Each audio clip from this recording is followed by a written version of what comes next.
In today's show, we discuss cross correspondence. Is this proof that consciousness survives death? And now, the TNT Talk Show, daring to go where other podcasts fear to tread.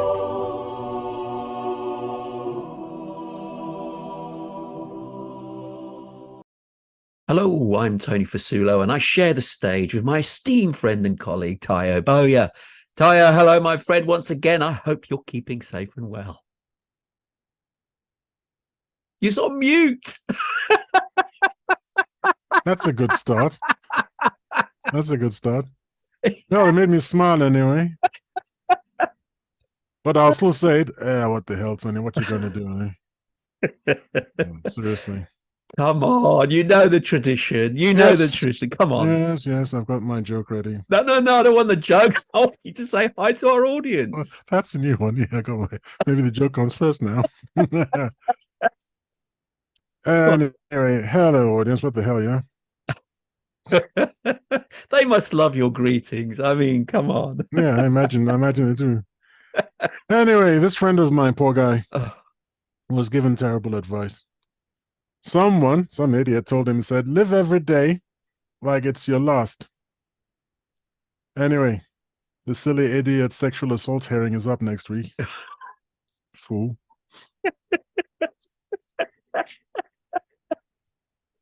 That was actually okay. Because I'm an advocate of that. You should live your day like your last, but not literally your last. With some limits, yes. Just temper it ever so slightly. Yeah, do the things you want to do, but yeah, not completely. Yeah.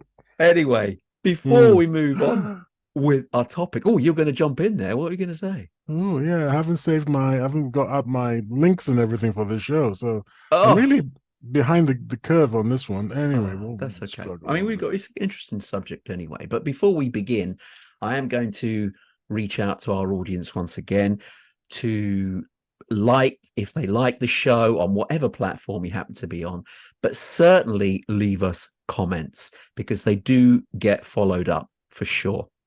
We may not answer them immediately, but we will get to them and answer your questions in the end. And please suggest things for us to talk about. We're always open to new suggestions and new ideas. And if you have a particular gripe yourself you want to air, let us know. We may get you onto the show because, as Taya and I have said in the past, we're a bit weird like that. Yes. So whatever platform you're on, please continue to share your comments. Right. Moving on with today's topic. Now, this is something, if you tuned into our last show, this has some relevance to our last show, and it's a bit of a follow-up for it. And it's one again that Taya chose, and it's cross correspondence. And is it proof that consciousness survives death? Okay, as it's one of yours, do you want to kick things off, Taya? Yes. There is a surprise in store for people who've never heard of it, because I had never heard of it. I think avid followers of this talk show will know that I espouse reincarnation. I believe that the consciousness does survive death. For all that, I'd never heard about this particular aspect of investigation, of psychical investigation into the afterlife. And it took me by surprise, and I wonder if how many people it's going to take by surprise. Turns out that in the 19th century, some Cambridge dons, sort of intellectuals and all that, got really interested in the question, the age of enlightenment and all that. They got interested in the question of whether consciousness survived death. Now, they were doing this from a Christian point of view, so they were interested in whether there was a soul and if it did survive death, and if one could prove religion and I suppose eventually prove Christianity, so it would no longer be a matter of of faith, which is kind of weird as an aside, because if you understand that Christianity actually depends on faith, why would God allow anyone to prove his existence, and therefore you don't need faith? Do you see what I mean? So that's kind of, I think yes, I think there is that, but there's also an element of going to the religion side. If you've got proof, it will actually be for the benefit of the non-religious people rather than the religious people. At least it will say, well, I don't want to believe it, but there is evidence they can go to that actually proves what they believe, as opposed to now, there's no empirical evidence for religion. It's just... I happen to be quite au fait with Christian theology. This is an aside, very quick. Okay. Christian theology is that salvation comes from an act of mercy by the Holy Spirit. So even if you're not religious, it is the Holy Spirit that will shine its light on you and will bring you into the faith.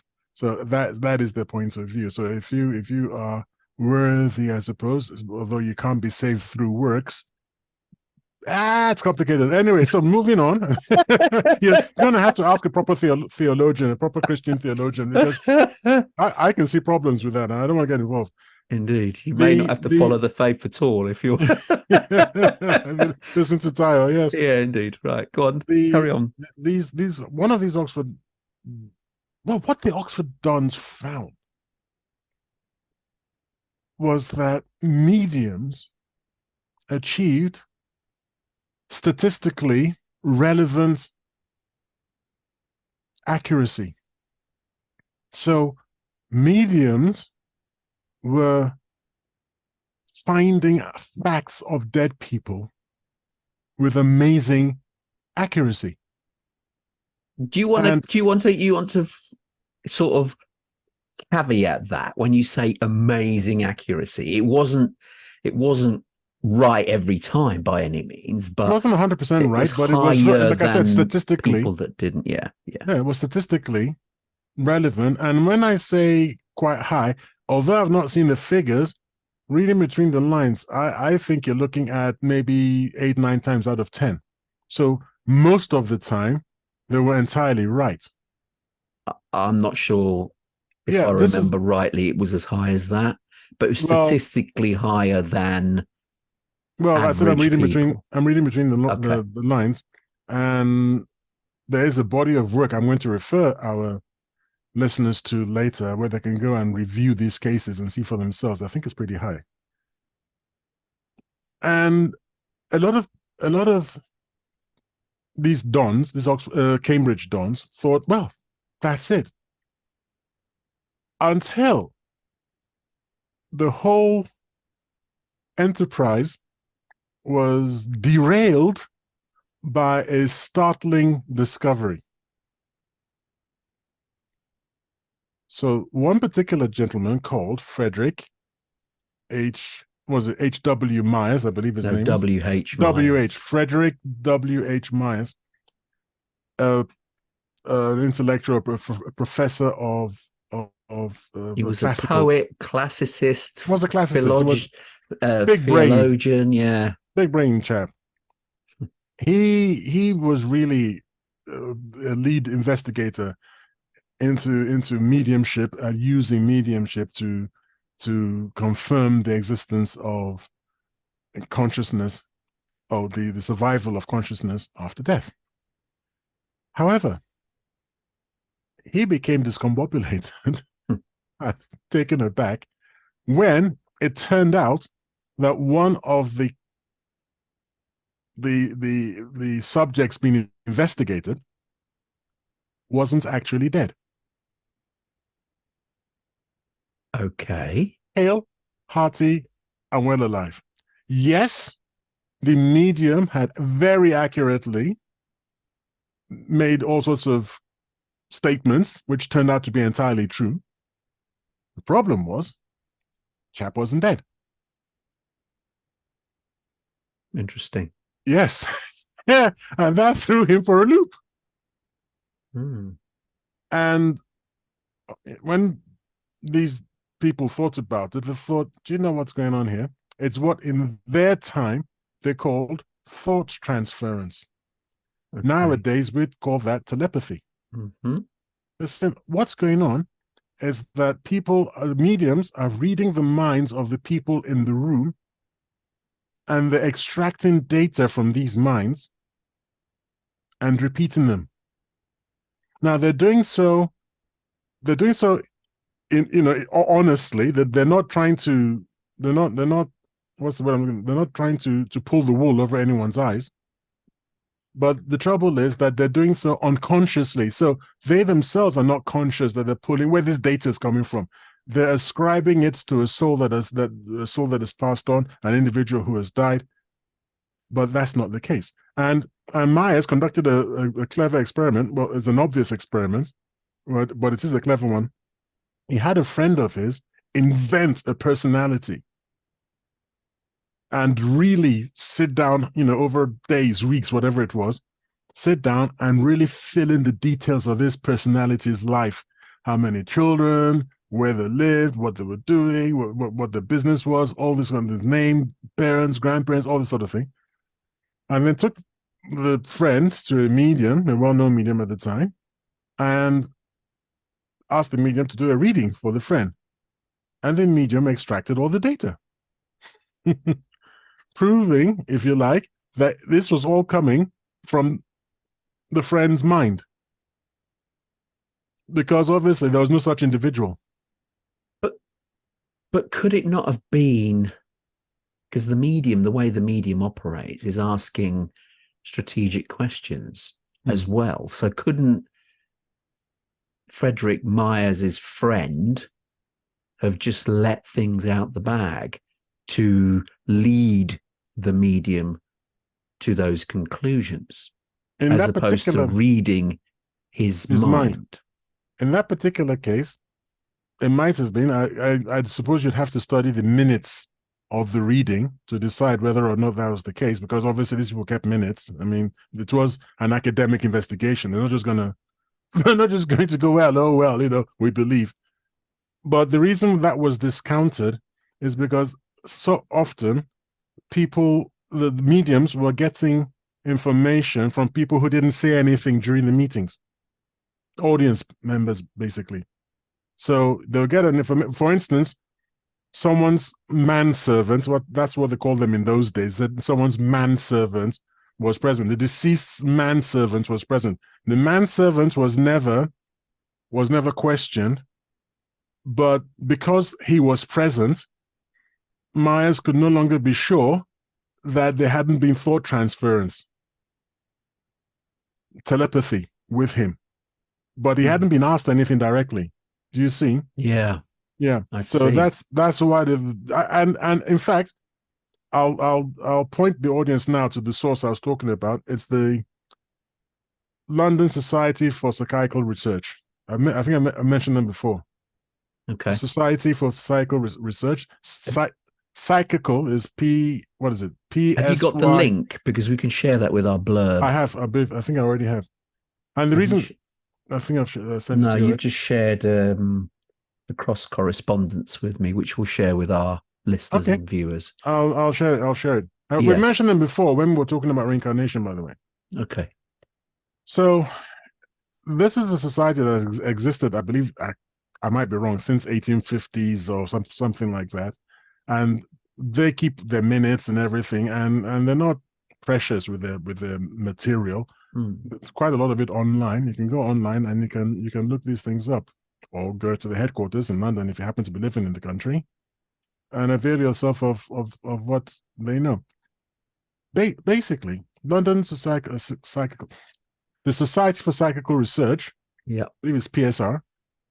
As far as they're concerned, they've actually proven telepathy. There's nothing to discuss anymore. It's ancient history, and they've actually saying it's a thing. It's a thing. It's done. It's all over. There's nothing to see here. It's jog on. So why then? I mean, personally, of myself, the opinion, I believe it's true, because we operate in waves. There are waves, and that's why if you pick, like an old transistor radio, do you remember those where you had to tune them in? Sometimes you get a signal, sometimes you didn't. That's almost like how all these waves are all around us. And some people are more tuned in to pick up those little vibrations and pick up messages from them. I know a lot of people who might be listening to the show here think, oh, this is nonsense. This is pseudoscience, etc. But there's a lot of work that's been done about telepathy and whether it does actually happen. We haven't conclusively proven it scientifically, but the stats for it are just so high compared to, people who aren't tuned into it. And also the other thing that we must sort of let our listeners and viewers know is this certainly is something, because otherwise the CIA wouldn't be investing millions into it if they didn't think it was worthwhile. Yeah. So that's almost like, that's a given. It's done, like you said. Indeed. The thing is this: you said prove it scientifically. You can never prove it scientifically, because modern science is traduced, is corrupted by a materialist philosophy. Since there is nothing but matter, and telepathy has not been shown to be related in a way to matter, then it can't exist. So there's nothing to investigate. So it's all baloney right off the bat. I'm not sure that. I think you're doing science a bit of a disservice. Well, this is what the PSR itself. This is what the PSR itself is saying, that with all the evidence they've got, this ought to be mainstream science, but they can't get it into mainstream science. So there's actually good argument. I don't know if it's an argument or articles. They're good articles on the PSR website talking about this. Is it PSR or SPR? Society of Psychical Research. I was saying PSR, was I? Oh, SPR. Yeah, SPR. I'm sure I said SPR initially. Yeah, I went all rogue. You changed it midway through. I went all rogue. So it's the is it on the SPR? Yeah, they say it's driving them crazy, basically, because no one is going to take them seriously, because it's a materialist philosophy instead of being a natural science. So you can't. It will never, until science changes and becomes an open investigation once again, it will never accept telepathy. You can't prove it, basically. I think that the science isn't looking at it because the CIA are, and the CIA don't this is want a conspiracy big time. Well, this is sort of you might as well put this close to conspiracy, because this topic itself will be poo-pooed by a lot of people as mumbo jumbo. But for me, if the CIA are investing serious amount of money into telepathy and what it could bring them, then there's some elements of truth in it. Just because science aren't saying either way whether they believe it or not, although they tend to go against it, saying I don't think they would agree. Yeah, they would never agree. They're saying there's not enough irrefutable evidence to nail the mast. I'm not sure that they would say that. I think what they would say is there is not enough information to prove that it's telepathy. And by the way, you're going to have to even define telepathy so that we all know what we're talking about. Well, is it not telepathy where you can read the thoughts of someone else who's transmitting those thoughts? So you're not using the normal modes of communication, verbal signals, eye movement, all those, using our standard senses. Someone is picking up information from a sender and a receiver by using thought alone. And that's in essence what telepathy is. You're transferring information from someone to someone else, but the traditional senses haven't been used. It's been done via a different method that we aren't aware of.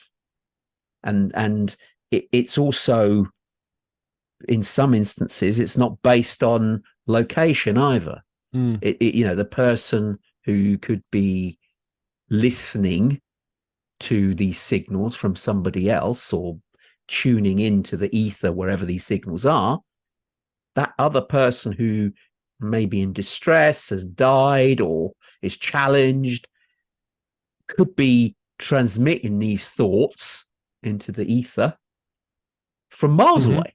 You know, that don't have to be in a close vicinity. It can be picked up from vast distances. So there is elements of this. I mean, we touched on a previous show about these mediums, or there's a special term for them. Psychic detectives. That was it.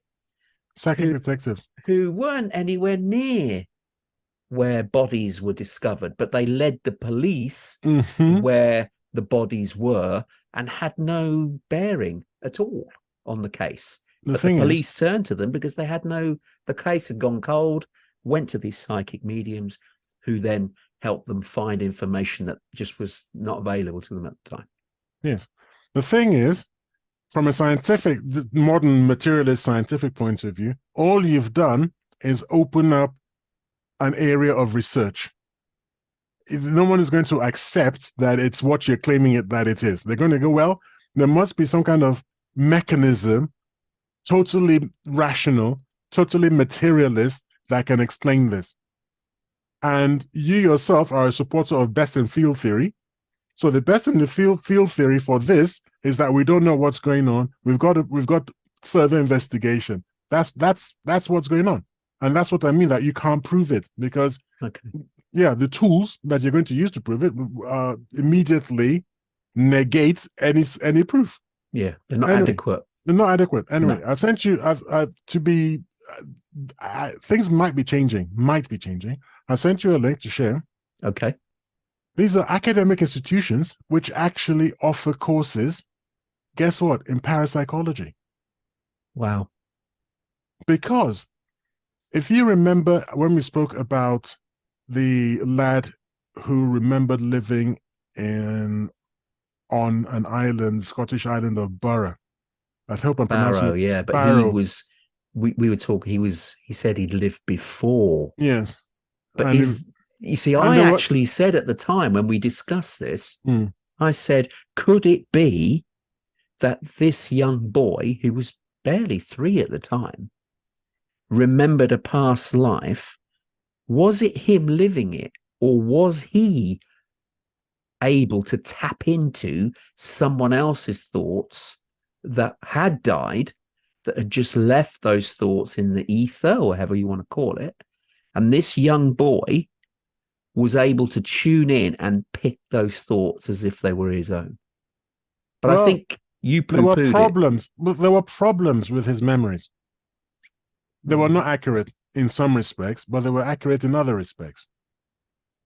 The reason I bring it up is only to point out that the investigation into that lad's memories was conducted by the University of Edinburgh's Department of Parapsychology. That's the reason I'm mentioning it, that we are gradually, ever so slowly, moving towards an open discussion of what's really going on.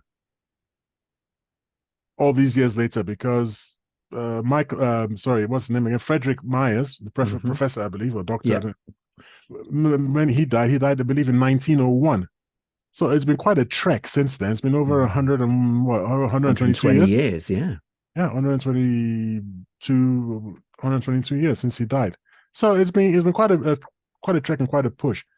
So where are we now? Where we are is this: Professor Myers and his cohorts have found that telepathy, or what they call thought transference, accounts for a great deal of the accurate data revealed by mediums.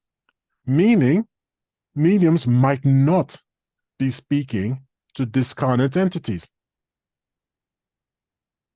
So who are they speaking to? People around.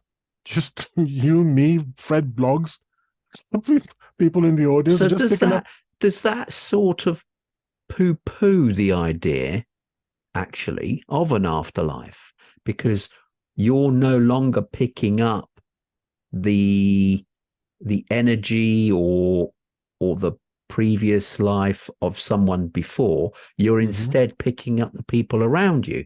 But doesn't that contradict the very thing we've just spoke about with the little boy who said he lived before?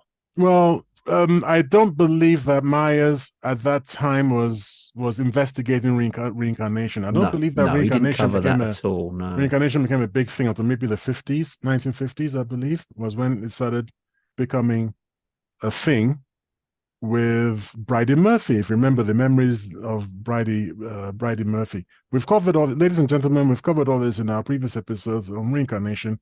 You can easily, with 2 episodes we did on it, so you can just go back and listen to those episodes and get in touch with us if you want to learn some more. We're happy to hear from you. So,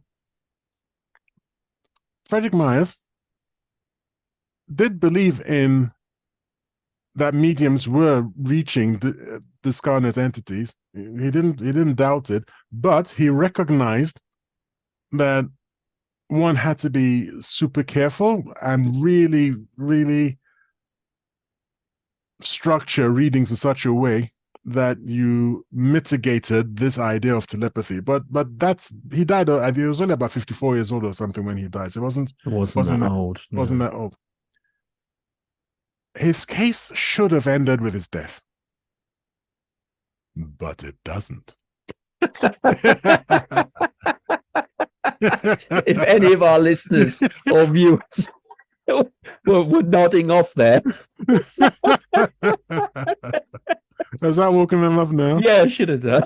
Very good. Very spooky. A little jolt of adrenaline, free of charge from the TNT talk. We are TNT. Boom! Talk show, aren't we? No, now I should have the details. If I was really prepared for this, I'd have the details of who died. His colleague died 3 years after him. And between Myers' death and this colleague dying, there had been an interesting case of a young man who died I believe he was a soldier. I think he died in battle, or I'm not really sure. Wanting to prove to his mother, this is after he died, by the way, he wanted to prove to his mother that he was alive. Well, sorry, he still existed. Not that he was alive, that he still existed. So he came up with a rather clever idea, this young man. He sent a medium part of a message.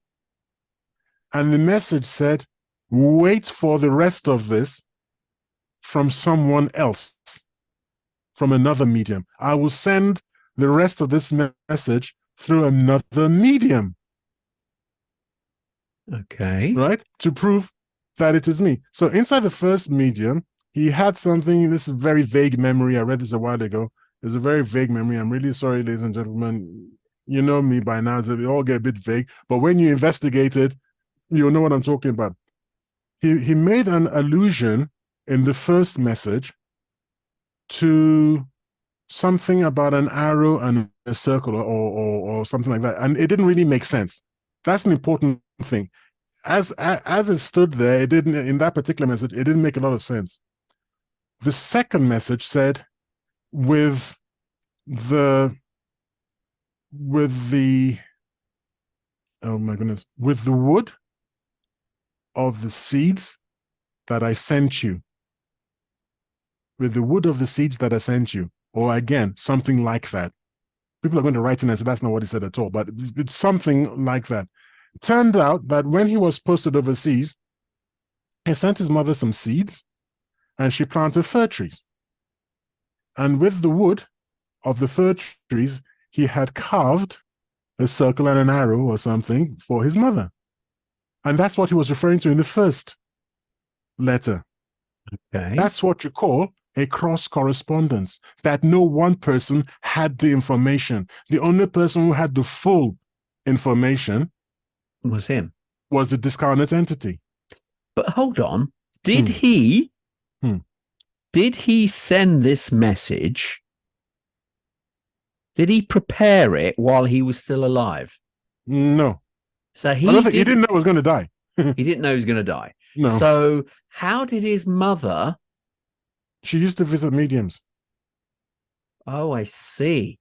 So she So, just continued that, hoping that she well, would once he get died, she wanted to talk to her son. So when the right. first medium said, there's this message from this chap, but he says he's only going to give you half the message, and here it is. There's a circle, and this is, do you know what that means? Woman was like, I have no idea what he's talking about, right? And then she goes to another medium because she's been told it's going to be from another medium. She goes to another medium. Oh, I see. So the first medium actually told her The message said from another medium, from another medium. from someone else. Not So this one. that I go caused now. her to go and then seek a second medium. But Correct. she didn't know who that second medium was. No. Found another medium, and then the second part of the message Came was out. there Yeah. from her deceased son. Yeah. So nobody else could have known. The second medium could have known. The mother couldn't have known. The only person who could have known was the second medium. Sorry, But then was the discounted entity, I beg your pardon. the guy that died. The only person that's sending the message. Only the person knows how to finish his message and what it means. Okay. This sounds fantastical. So, but let me throw a spanner. The chap who died 3 years Okay. after the chap who died 3 years after Myers, Okay. who was an investigator with the SPR, thought, Okay. that's brilliant. That's cross correspondence. Right. You send messages that mean gobbledygook, but it's only when you put them together, when you sew them together from various sources, that, and you look at the entire thing, that you finally have a message. But how do you know? See, I've got to throw a spanner in the works here. With the previous example, the mother is the only one that could have fabricated this. She could have wanted and missed her son so much that she interpreted what the medium said in a way that made it prove to her that her son had spoken to her from the afterlife. But she's the only one, and it's only one example. Now, your second case, where you've said that the chap who followed William Myers' death thought cross correspondence was the way that a lot of these people who've died pass their messages on. So it's only what do you mean by a lot partial. of? No, what do you mean by a lot of? Sorry. Well, you're saying, is this a common thread, or is it just some people choose to give a message? No, based that young on this? man who died was the first person to come up with this idea. No one had thought about it before. That's why when Myers died, that was like the end of everything. You know, he died with this sort of open story that, well, are mediums contacting discarnate entities, or are they just doing the telepathy? So then he dies in 1901. Then this young man dies, and this young man is talking to his mother. Yes, okay, the SPR learns about it from the mediums, and that's why, I think I just found his name, by the way, a professor or a Dr. Guernsey, was it? That is why this other doctor who died 3 years later found out about it. So actually, the Cambridge mob, they never actually thought about cross correspondence or anything. It was someone else entirely, this woman trying to talk to her son. But is that... See, to me, that's still not a slam dunk. To me, that's not enough proof as yet to... Because we're just getting to the good part. That's why. So, is this a new thing, Dyer? No, it's not. I mean... No, it's just for this creepy episode. And the name, I really want to use this other chap's name. Professor Henry Sidwit. How do you pronounce Sid? I can't pronounce this. This is such a weird name. I'm going to send it to you, and then you tell me how to pronounce it. This is really... It's not said. If it had been in Sedgwick. There's no E. That's why I'm... Sidgwick. Sidgwick. Okay, Professor Sidgwick. Okay. There we go. He's the one that died 3 years later. So before he died, he was like, cross correspondence is the way forward. We send the scarlet entities send messages which are on their own. Each message by itself doesn't make any sense. It's just a small piece of the puzzle. Just a small piece of the puzzle. The quick, and then jumps over, lazy, dogs, and then you put it together, it goes, the quick brown fox jumps over the lazy dogs. You go, okay. Now, the thing is that each person who's getting it doesn't know what the hell they're getting. Okay. They can't be reading it from someone's mind because no one knows what the message is. How do you read it from a person's mind when you don't know what the whole message is? Do you see? But again, it could be like a crackly radio where, what's to say that a medium isn't picking up, say, I don't know, let's say somebody in the afterlife is trying to communicate and sent a phrase containing 12 words. Okay. And those 12 words together mean something to a loved one. But a medium who's trying to tune into this message, remember, this message isn't on a piece of paper. It's not a radio signal. It's beyond those elements that we fully understand, but they're there. So the medium is picking up some of those because they're not perfect. They can't tune into it fully. They're only picking up a couple of those words, perhaps. And another medium happens to pick up a couple of others. Now, there is a possibility that two mediums could pick up the same word. That wouldn't have made sense. That wouldn't have made sense in the first instance, or the very, very first case of the young man, because he specifically said, this is only part of the message.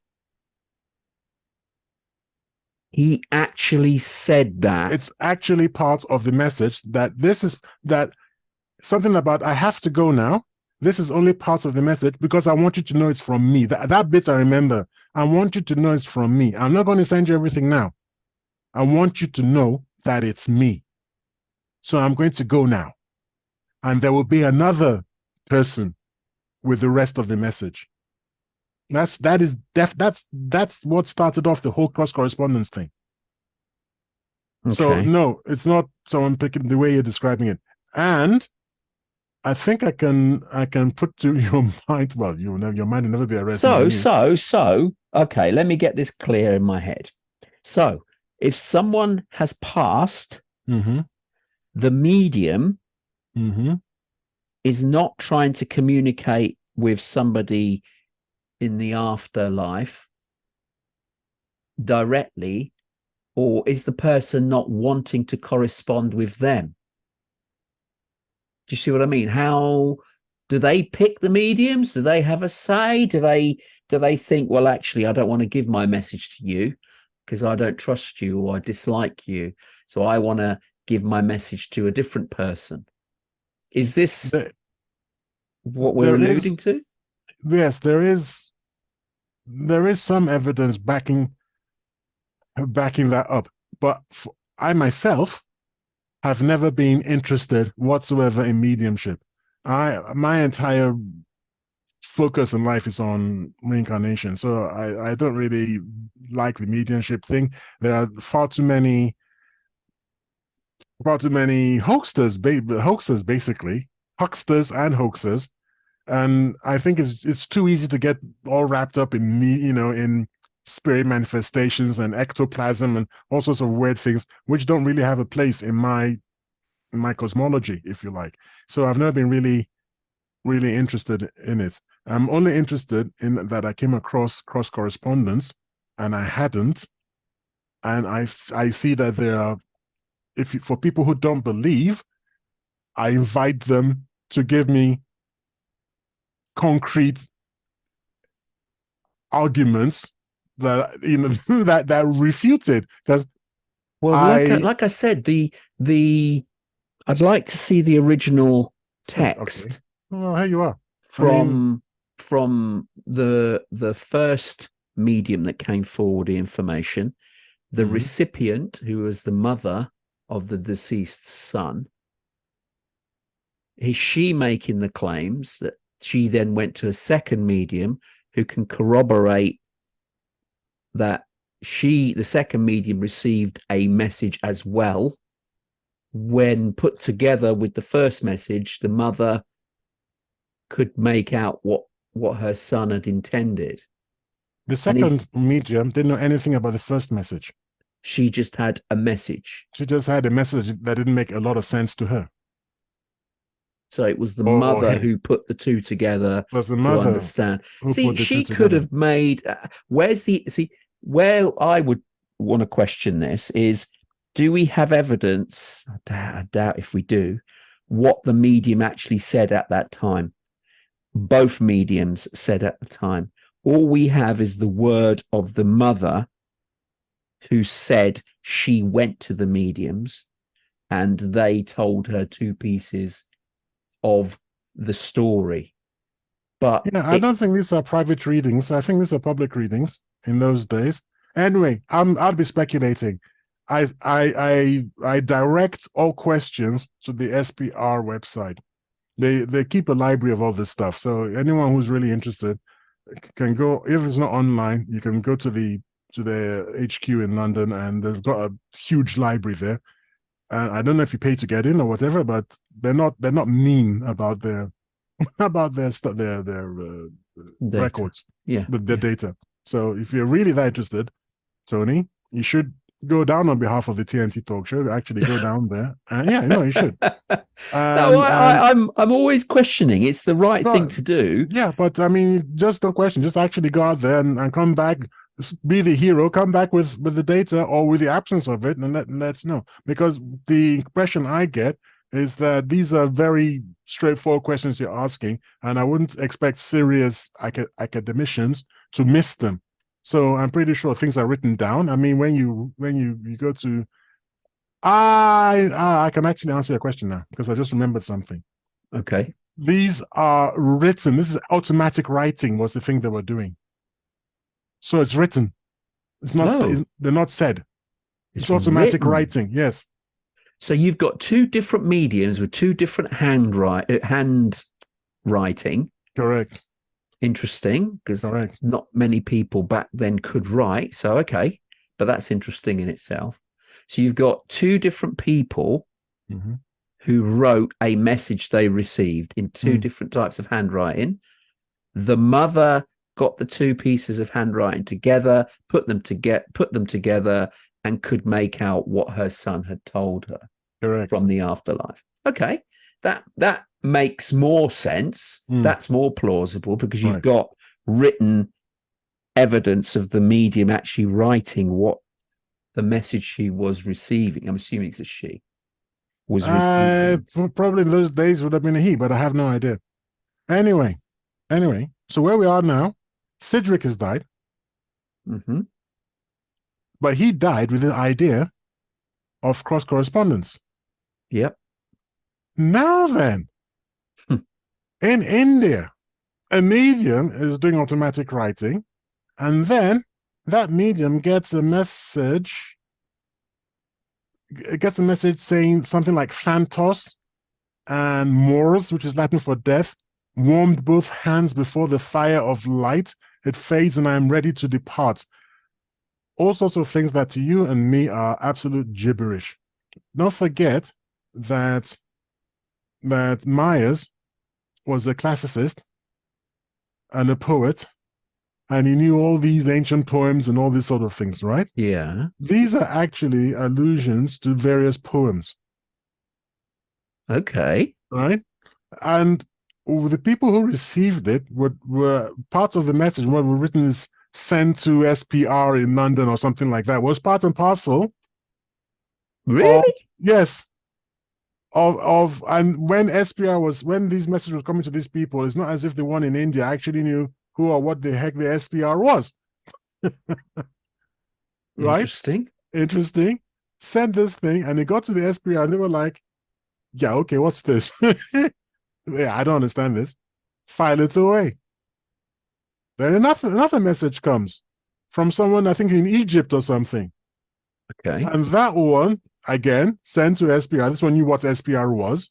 send it off there, and they're like, oh, okay, not sure what's going on here. We got a poem here. We got a poem here. Anyway, this continues until someone, don't I it's there. Don't ask me who. Someone goes, hang on a minute. This is, now what? How does it say? And this gives them blah, blah, blah, and studied. So those who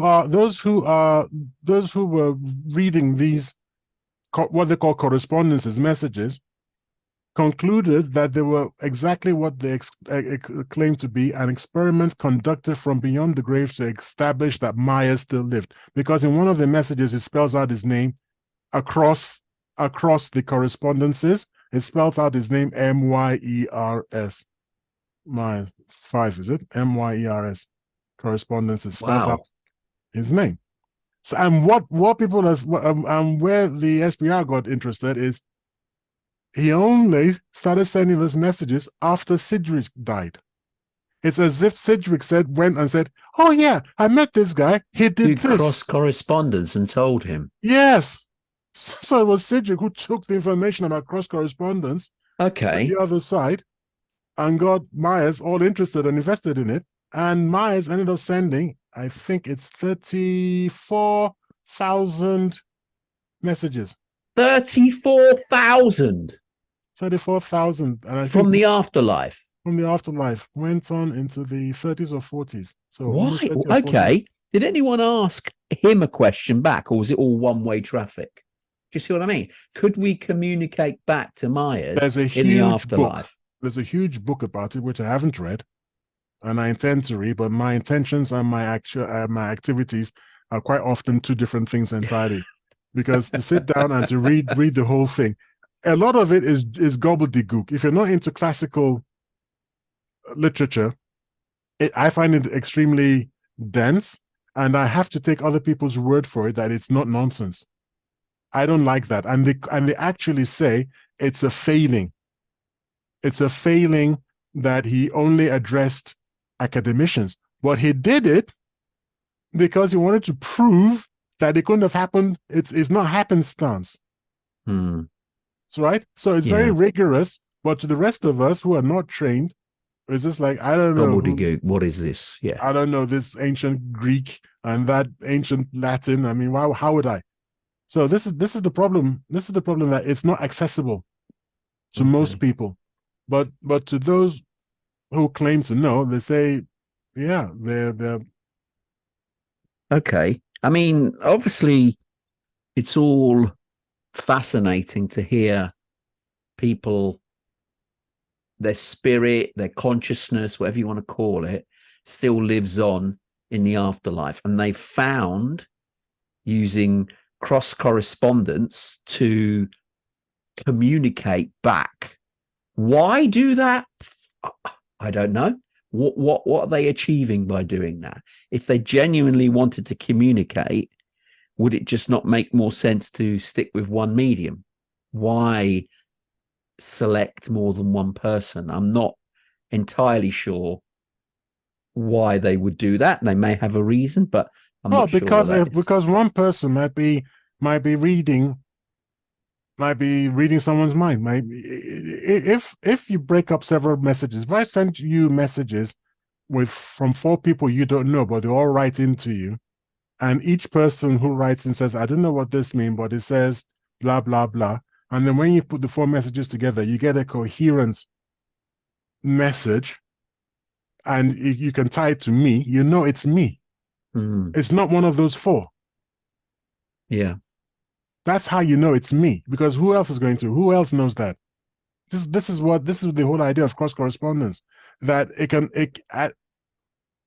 upon analysis, there's only one way for it to work. And I need to correct myself. To disprove, yes. I have to correct myself, ladies and gentlemen.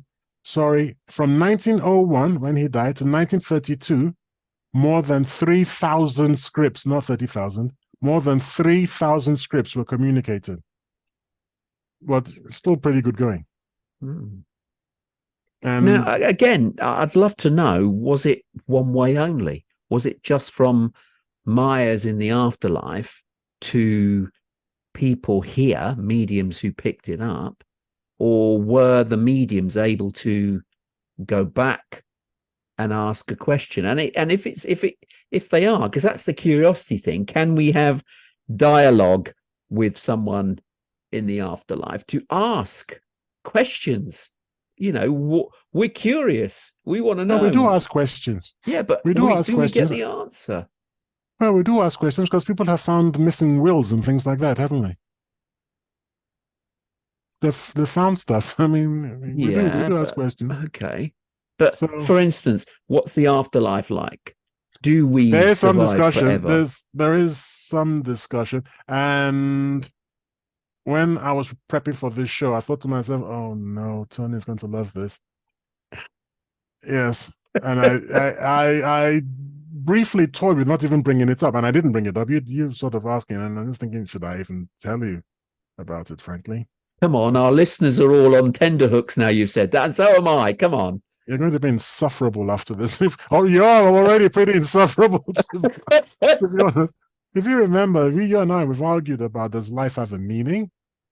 And by the way, before I tell you what Maya says, I still hold fast to life does not have an ultimate meaning. Okay. I still hold fast to that. We are not here to learn lessons. We're just here to enjoy ourselves. But that's according to you. That's according to me. Yeah. I disagree wholeheartedly with that. Unfortunately, Myers agrees with you.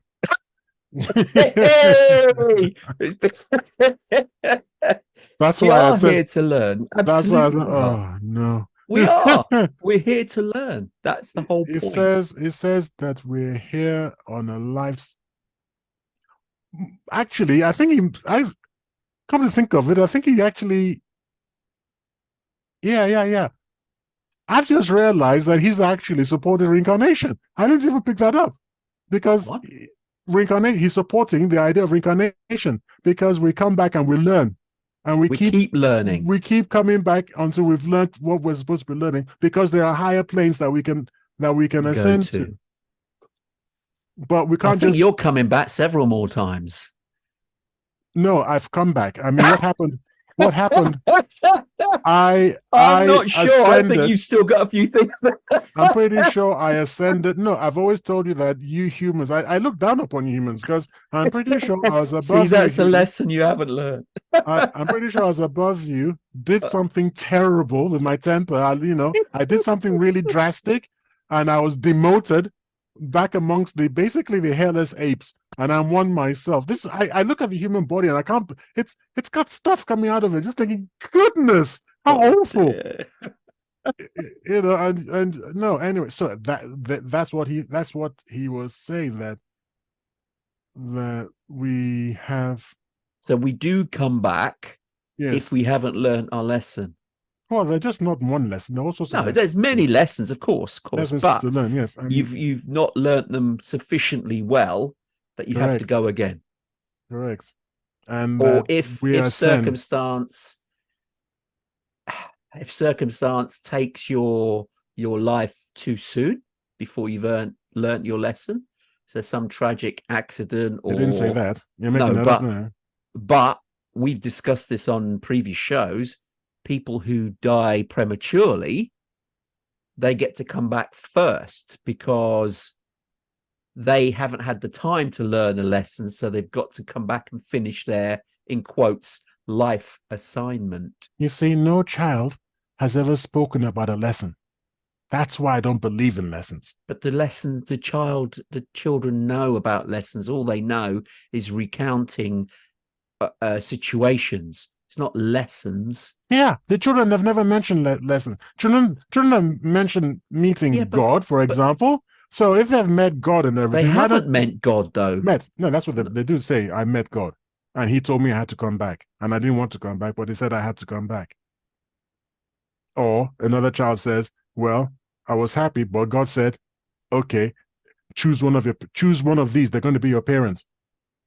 And then I chose, and then God sent me back. So there are many cases where it says God sent me back. Those three words, God sent, forwards, God sent me back. It's strewn in these recitals. It's strewn. So many of them say it. So why don't they mention because I hadn't done this or because of that?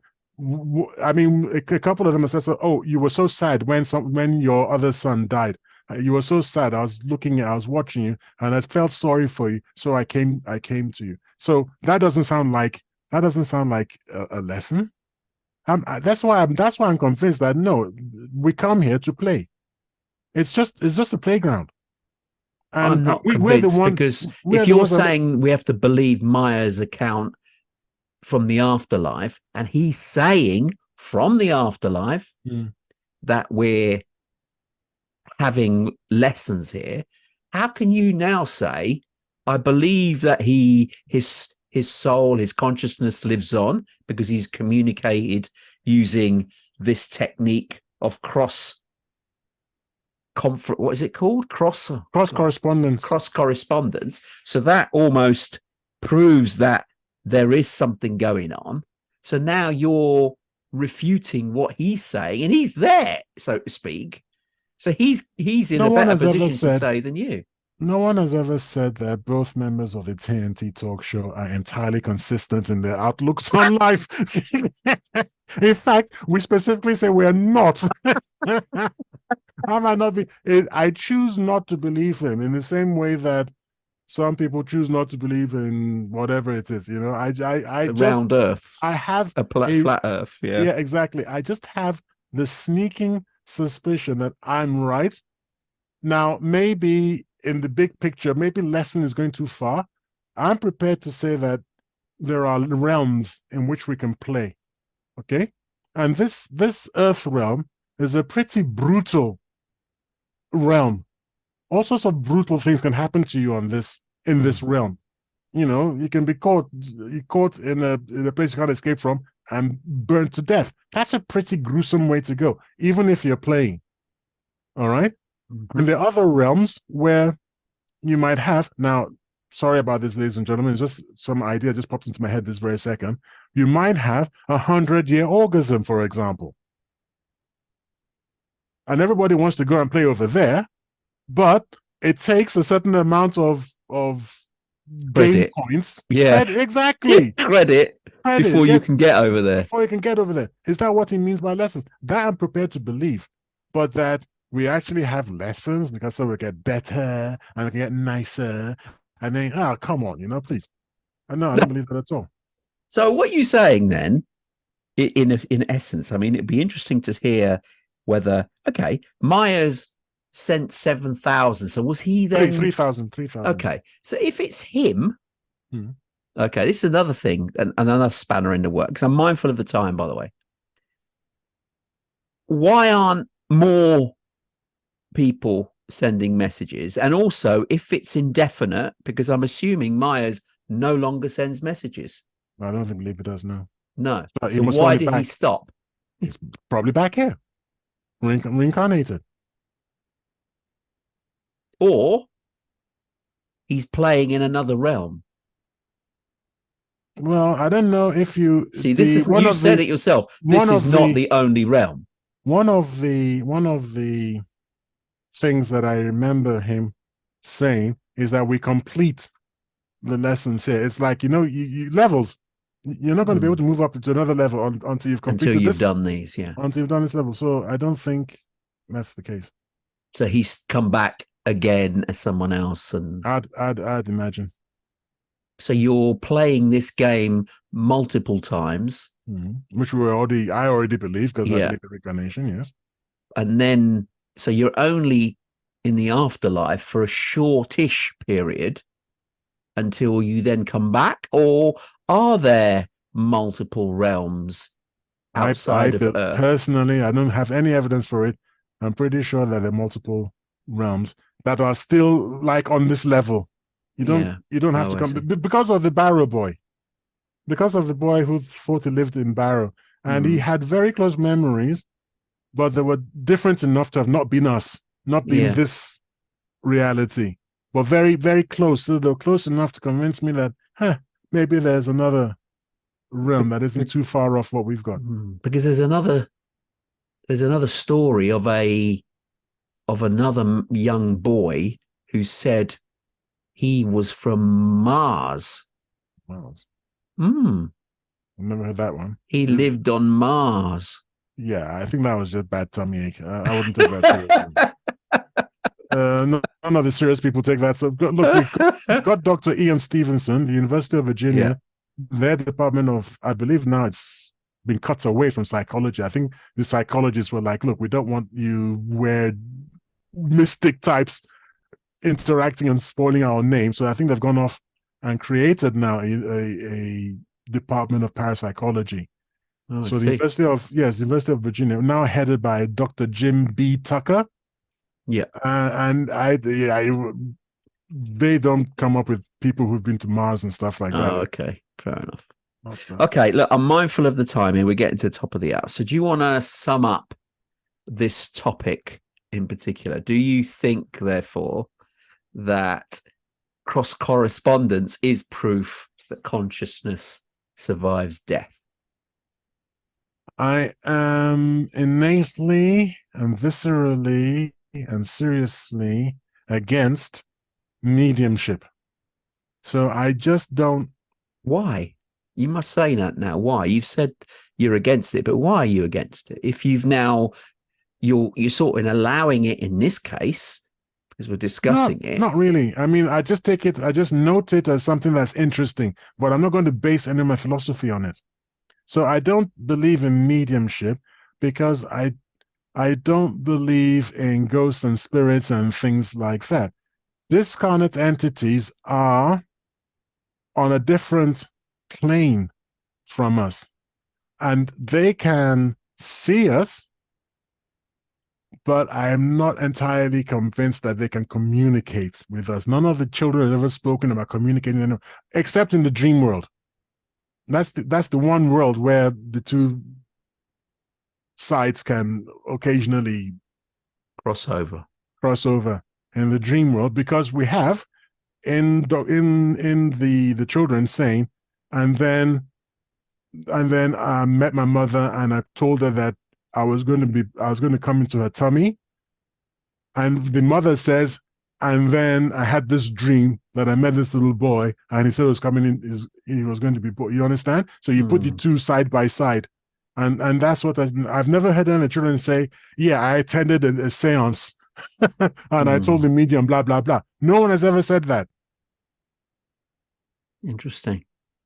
It's a fascinating topic. I'm still unsure myself, but it is interesting, this cross correspondence. Whether it's definitive proof that consciousness survives after death, don't know. I mean, I'm personally believe that it does, but not necessarily through cross correspondence. So I don't think that our consciousness ends when we die. I think it does carry on, but communicating back is I'm unsure about too. And exactly. I'm not sure about cross correspondence, whether that's proved it in any way, shape, or form. But there you go. We could talk at length of this, but unfortunately, we have reached the end of the show for another week. Bye.